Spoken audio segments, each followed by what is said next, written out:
तर आता हे राष्ट्रवादी काँग्रेसमध्ये गेले, त्यामुळे मला त्यांच्यापेक्षा आता राष्ट्रवादी काँग्रेसची चिंता आहे। या भागामध्ये काही कधी न एकत्र येणारी मंडळी एकत्र आलेली आहे। त्या भागातील एक नेते ज्या पक्षात जातात तसं काय होतं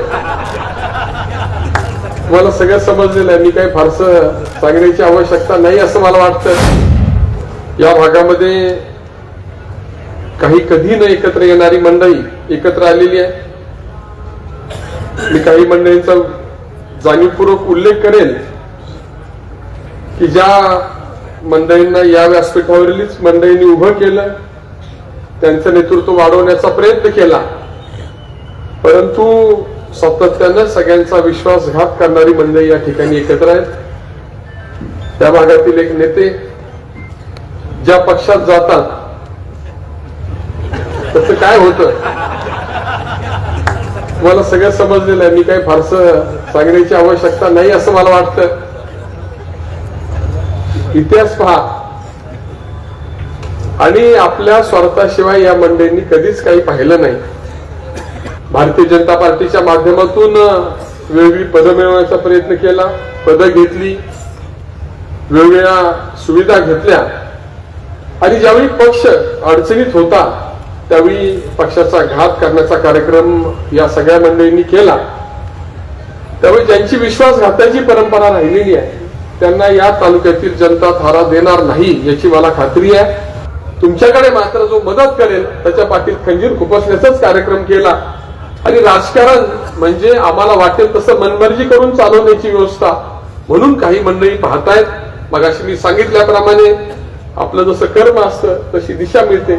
त्यामुळे ज्या ज्या पक्षात गेले त्या त्या पक्षाची पण अडचण केली आणि स्वतःची पण अडचण करून बसले, अशा मंडळींना आपण सन्मान द्यायचा की त्यांना मतदानाच्या रूपाने उत्तर द्यायचं हे आपण ठरवण्याची वेळ आहे। काँग्रेसमध्ये होते, काँग्रेस संपली,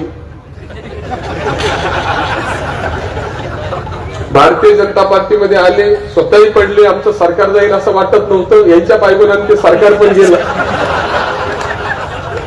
पुढं हे महोदय लोकसभेला महायुतीचं काम केलं, तिथे आपले उमेदवार पराभूत झाले आणि राज्यामध्ये अनपेक्षित अपयश आलं, संधी दिसली।